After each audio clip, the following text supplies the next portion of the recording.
शादी पार्टी के लिए अब मिलेंगे। जी हां, शादी पार्टी के लिए स्मारक समिति के बोर्ड ने मंजूरी दी है। लखनऊ में स्मारक समिति का ये विवादित फैसला सामने आया है, जहां पर दलित स्मारकों में एंट्री फीस अब 2 गुनी से भी ज्यादा कर दी जाएगी और शादी और पार्टी के लिए अंबेडकर स्मारक अब बुक हो सकेंगे। काशीराम इको गार्डन भी शादी के लिए बुक होंगे। रमाबाई स्मारक में भी शादियां हो सकेंगी। नोएडा के भी दोनों स्मारकों में शादी की बुकिंग होगी। लखनऊ और नोएडा में दलित स्मारकों में अब शादियां होंगी। तो लखनऊ से ये अहम जानकारी देखिए सामने आ रही है। रमाबाई स्मारक, इसमें भी अब शादियां हो सकेंगी, इसको बुक किया जा सकेगा। नोएडा में भी दोनों स्मारकों में शादी की बुकिंग होगी और इसको लेकर देखिए मंजूरी दे दी गई है। तो दलित स्मारकों में अब शादियां होंगी। बीएसपी सरकार में बने तमाम जो स्मारक हैं अब शादी पार्टी के लिए भी मिलेंगे। शादी और पार्टी के लिए स्मारक समिति के बोर्ड ने यह मंजूरी दी है। लखनऊ में स्मारक समिति का यह विवादित फैसला सामने आया है। शादी और पार्टी के लिए अंबेडकर स्मारक बुक होंगे।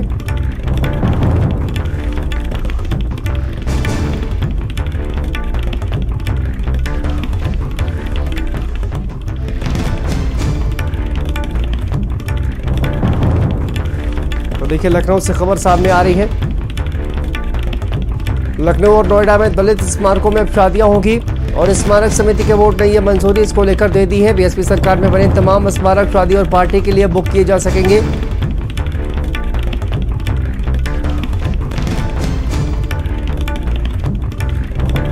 और देखिए स्मारक समिति का यह विवादित फैसला सामने आया है और इसी पर बात करने के लिए हमारे संवाददाता हमारे साथ जुड़े हुए हैं। संदीप खेर हमारे साथ लखनऊ से और दानिश अजीज हमारे साथ जुड़े हुए हैं नोएडा से।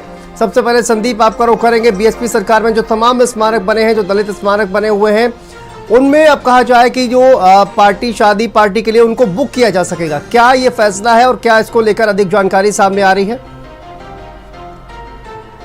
देखिए शांतनु, स्मारकों के संरक्षण के लिए स्मारकों में आय के स्रोत का साधन बढ़ सके, वहां पे जो वर्कर्स काम करते हैं उनकी सैलरी में वृद्धि हो सके, उसी के साथ साथ उनको तमाम तरीके की सुविधाएं दी जा सके, इसको लेकर स्मारक समिति ने एक बैठक करी थी और इस बैठक में ये निकल कर आया है कि यहाँ पर जो है आय के साधन कम थे।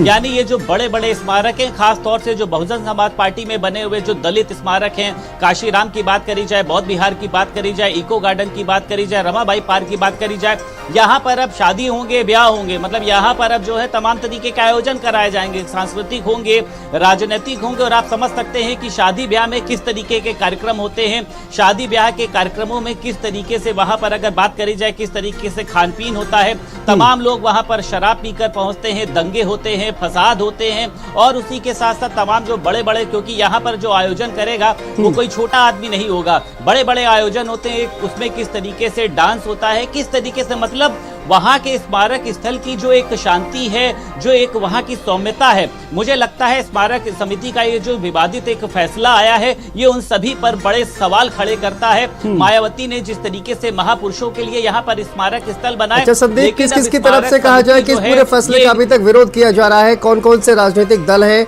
या फिर राजनीतिक व्यक्ति हैं जिनकी तरफ से कहा जाए कि विरोध किया जा रहा है? देखिए शांतनु, मुझे लगता है कि अभी तक फिलहाल बीजेपी की तो कोई सामने प्रतिक्रिया नहीं आई है, लेकिन जो अन्य दल हैं उसमें सभी कोई इसका विरोध करेगा। आप समझ सकते हैं कि वो जहां पर महापुरुषों की तस्वीर लगी है, ये कहा गया है कि स्मारक समिति के पार्कों में कराया जाएगा, लेकिन जो शादी ब्याह में आएंगे वो अगल बगल घूमेंगे भी, साथ में उनके 2-4 लोग होंगे। हाँ देखिए कि व्यवहारिक रूप से अगर बात करी जाए तो सभी को पता है कि शादी ब्याह में आप किसी को बांध नहीं सकते हैं। आदमी जो है वो वहां पर ना बैठकर स्मारक के आसपास खाए पिएगा, वहां पर दारू की बोतलें फेंकेगा, खान पीन का तमाम तरीके के नशे के जो लोग होते हैं वो भी शादी ब्याह में पहुंचते हैं। तो क्या स्मारक समिति जो है वो इसकी जिम्मेदारी उठाएगा कि वहां पर स्मारकों के? बिल्कुल, देखिए कई सवाल जो है वो संदीप खड़े हो रहे हैं। दानिश अजीज हमारे संवाददाता जुड़े हुए हैं। दानिश, आपका रुख करेंगे। ये जो फैसला आया है इसके बाद किस तरह की तस्वीरें नजर आ रही हैं? इस फैसले का विरोध हो रहा है या फिर क्या कुछ कहा जाए कि जो तस्वीरें हैं वो निकल कर सामने आ रही हैं दानिश इस फैसले के बाद? देखिए, अभी बहुत से लोगों को इस बात की जानकारी नहीं है कि अब जो स्मारक हैं, खासकर जो मायावती पूर्व मुख्यमंत्री मायावती ने अपने राज्य में बनाई थी, और ये स्मारक इसलिए बनाई गई थी जो दलित चिंतन के पूर्वज हैं उनको याद किया जा सके। स्मारकों के अंदर उनकी बड़ी बड़ी तस्वीरें बनी हुई हैं, उनके बड़े बड़े स्टैचूज बने हुए हैं, और ऐसे में अगर यहाँ पर शादी ब्याह के लिए इजाज़त मिलती है तो वो क्या हालात होंगे, क्योंकि यहाँ पूरा जो एरिया बना हुआ है मार्बल से बना हुआ है। ज़्यादातर पार्कों में कहीं पर भी पार्किंग की सुविधा नहीं है। नोएडा में इस वक्त हम दलित प्रेरणा स्थल पर खड़े हैं, यहाँ पर पार्किंग की बिल्कुल भी व्यवस्था नहीं है, तो ऐसे में गाड़ियाँ कहाँ खड़ी होंगी। और सबसे बड़ी बात कि जब शादी ब्याह में हज़ारों लोग आएंगे तो क्या उनको उस जो है जहाँ पर स्टैचूज बने हुए हैं, क्या उन लोगों को जाने की वहाँ इजाज़त होगी या नहीं होगी। पूरा नोटिफिकेशन कहीं ना कहीं अभी आना बाकी है, जिसमें साफ तौर से जो कंडीशंस हैं वो लिखी जाएंगी। नोएडा में 2 स्मारक हैं, दोनों में पहले से ही एक जो लोगों को घूमने का सिलसिला है वो सुबह 11 से शाम रात 9 बजे तक के रहता है। 15 रुपये का टिकट है। बताया जा रहा है कि अब ये टिकट के भी दाम 3 गुना बढ़ने जा रहे हैं, यानी 45 से 55 रुपये इसके दाम भी हो जाएंगे। तो आम आदमी यहाँ जो घूमने के लिए आता था, पार्टी आर्टी के लिए कभी ये चीज़ नहीं दी जाती थी, सिर्फ और सिर्फ शूटिंग के लिए। जो मूवी वहाँ पर जो लोग आने वाले हैं, जो घूमने के लिए जो लोग आ रहे हैं, या फिर वहाँ पर जो कर्मचारी काम करते हैं, इस फैसले के बाद उन लोगों का क्या कुछ कहना है? क्या आपकी उनसे बात हुई है?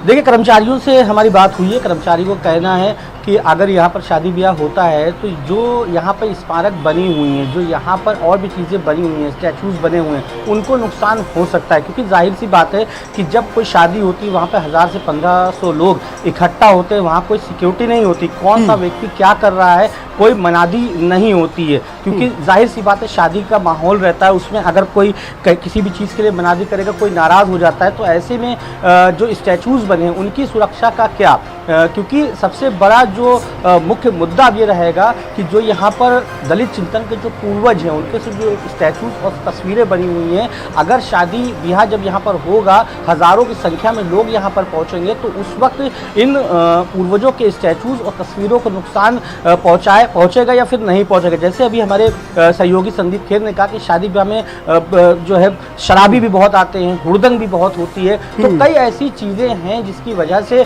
ये कह सकते हैं कि ये जो एक स्मारक समिति ने फैसला लिया है, ये फैसला विवादित है। हालांकि अभी इस पर राजनीति भी होगी, क्योंकि 2024 में जो है चुनाव है, और ये ज़रूर कहा जा रहा है कि आय के स्रोतों को बढ़ाने के लिए ये कदम उठाया गया है। लेकिन कहीं ना कहीं जो विपक्षी पार्टियां हैं वो इस बात को ज़रूर उठाएंगे कि आय का स्रोत क्या सिर्फ इस पार्क को अलाउ करने से ही हो सकती है। बिल्कुल दानिश, देखिए फैसला आया है, लेकिन अभी पूरा फैसला क्या होगा इसको लेकर आना बाकी है। बहुत बहुत शुक्रिया दानिश आपका, और संदीप आपका भी बहुत बहुत शुक्रिया। आगे बढ़ते हैं। लखनऊ से खबर, सुभाषपा की IT सेल की आज बड़ी बैठक है। लोकसभा